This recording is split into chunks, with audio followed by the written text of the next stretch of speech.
নাহমাদুহু ওয়া নুসাল্লি আলা রাসূলিল কারীম।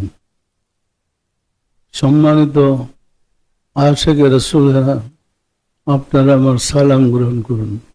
আসসালামু আলাইকুম ওয়া রাহমাতুল্লাহি ওয়া বারাকাতুহু। সম্মানিত আশিক রাসূলরা, আমাদের যে মুহাম্মদ ইসলামের শিক্ষা, মুহাম্মদ ইসলামের শিক্ষাটা পবিত্র কোরআনে আছে। কাদ আফলাহা মান তাযাক্কা ওয়া যাকারা ইসমা রাব্বিহি ফাসাল্লা। আত্মশুদ্ধি, দিল জিন্দা, নামাজে হুজুরি আর কালবে জিকির, এই শিক্ষাটা দিতেন রাসূল সাল্লাল্লাহু আলাইহি ওয়াসাল্লাম। কিভাবে মানুষের কালবে জিকির জারি হবে, কিভাবে আত্মশুদ্ধি লাভ করবে, কিভাবে নামাজে একাগ্রতা আসবে, এই শিক্ষাটা রাসূল সাল্লাল্লাহু আলাইহি ওয়াসাল্লাম দিতেন। আর এটা পবিত্র কোরআনেও আছে। সুতরাং এই শিক্ষাটার জন্য আমরা চেষ্টা করতেছি সকল জাকেররা যেন এই শিক্ষাটায় অংশগ্রহণ করতে পারে। আমি হয়তো সবক দিয়ে দিলাম, কাল্ব দেখাই দিলাম, আপনাদের কালবে জিকিরটা জারি হইল। আবার যদি আপনারা প্র্যাকটিস না করেন, জিকিরটা বন্ধ হয়ে যাবে। সুতরাং আপনাদের নিয়মিত জিকিরটাকে চালিয়ে রাখতে হবে। পাশাপাশি নামাজে একাগ্রতা অর্জন করতে হবে। যদি নামাজে একাগ্রতা না থাকে, সেই নামাজ বলছে ফাওয়াইলুল লিল মুসাল্লিন, ওই সমস্ত মুসল্লিদের জন্য ওয়াইল দুজক, তারা নামাজে খেল তামসা করে, মানে নামাজে রুকু সেজদা করতেছে কিন্তু মন তার নামাজে নাই, অন্য কল্পনা, তাকে তিরস্কার করেছে। সুতরাং একাগ্রতার সাথে নামাজ পড়তে হবে। আর আত্মশুদ্ধি, আমাদের যেমন দেহ আছে, দেহের ভিতরে আরেকটা সূক্ষ্মাধিক সূক্ষ্ম দেহ আছে। এই দেহটা রক্ত অংশ দ্বারা গঠিত, আর ভিতরের দেহটা আল্লাহর নূরের থেকে সৃষ্টি, এটাকে রূহ বলে।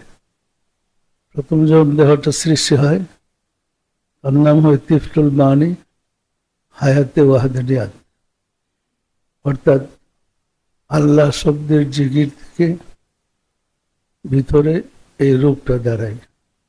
এটাকে ঈমান বলে। সম্মানিত আশিক রাসূলরা, ঈমান হল আল্লাহর নূর বিশেষ, সম্পূর্ণ নূরের দেহ। এমনি আমরা বলি সাধারণত মানুষটা আলমে আমর, আলমে খালক, দুইটা জিনিস দ্বারা গঠিত। আলমে খালক হল সৃষ্টি জগৎ, আর আলমে আমর সূক্ষ্মাতিক সূক্ষ্ম জগৎ। আলমে আমরের পাঁচটা হইল কলব, রুহু, সের, খফি, আকফা। এই পাঁচটা উপাদান আলমে আমরের। আর আলমে খালকের পাঁচটা উপাদান নফস, আগুন, পানি, বায়ু, মাটি। এই পাঁচটা উপাদানে আলমে খালক বা আমাদের স্থূল দেহ, এই 10টা উপাদান মানবের ভিতরে আছে। আর কোনো প্রাণীর ভিতরে এই 10টা উপাদান নাই। এই 10টা উপাদান মানুষের ভিতরে থাকার কারণেই মানুষকে আশরাফুল মাখলুকাত বলা হয়, সৃষ্টির শ্রেষ্ঠ।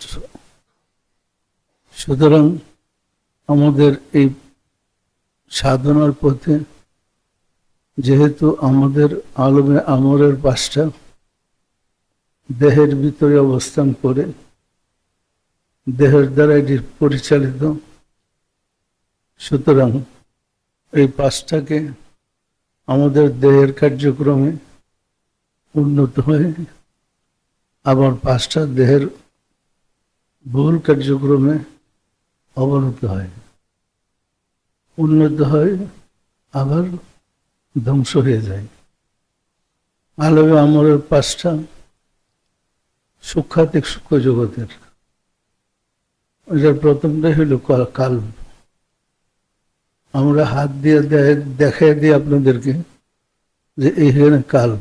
এখানে কাল্ব মানে যে স্থানটা দেখায় এটার ভিতরেই হৃৎপিণ্ড আছে, এটার অভ্যন্তরী কাল্ব। ওইখানে আল্লাহ জিকির করলে এই কাল্বের মধ্যে শয়তানও থাকে, আল্লাহ থাকে। কাল্বের প্রথম স্তরে শয়তান থাকে, আর ভিতরের স্তরে আল্লাহ থাকে। সুতরাং শয়তান আমাদেরকে ভালো কাজ করতে বাধা সৃষ্টি করে।